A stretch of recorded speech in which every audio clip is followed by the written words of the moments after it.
na ye hwe complications a wo ho ti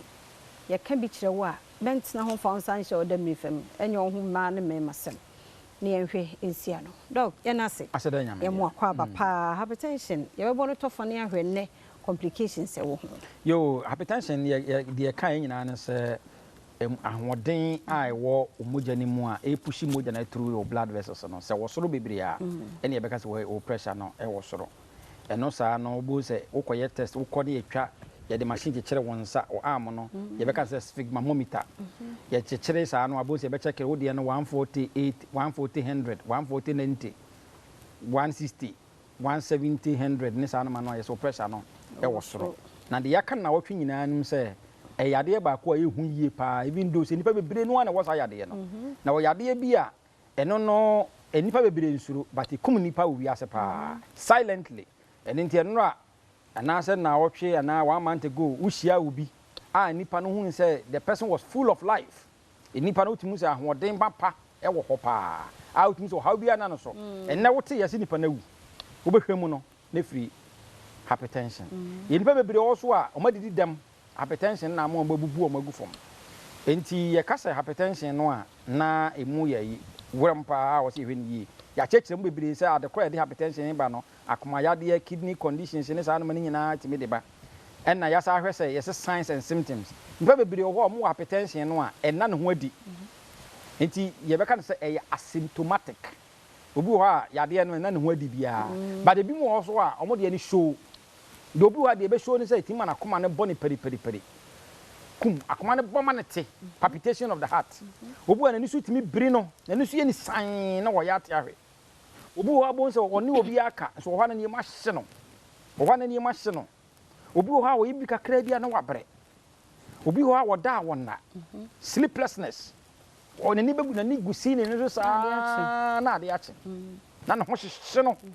obi ho a de be ne se tima ne titimi dwa no ga na ni so timi ni kusu hypertension na this area na eba na wo see there wo see complications of it hypertension kosoro bebre ni ya hwa e kofa ya de fenze stroke so hu pressure na aho ano den no a e push moja ni through the blood vessels no etimi tiwuntini no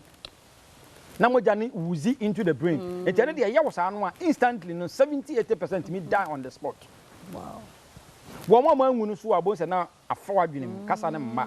na obi alusu ni memory obekọ private obeda what take no what ade ba ko a hadwen pa ade ba ko se timi di ba ne se etimi mantini no a moja no enam se pressure no wo mu ntini entini na air pumping moja na ko kidney no ho no etimi tete no e ma sa etimi ma konya kidney failure oh yes hypertension etimi di kidney failure ba e be ma kora se de enam se moja no entini chese etimi ma mema bebre no adobnada sexual related conditions obu okra no a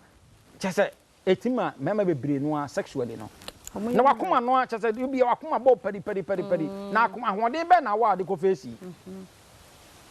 wo try en na wo teso na wa ye de wabu ahwe etima bebre no anya akoma ya de because akoma no na me se ntini no emu asisi no a moja ni ntimi mpushi moja ni through the blood vessels ntini akoma na adwuma mo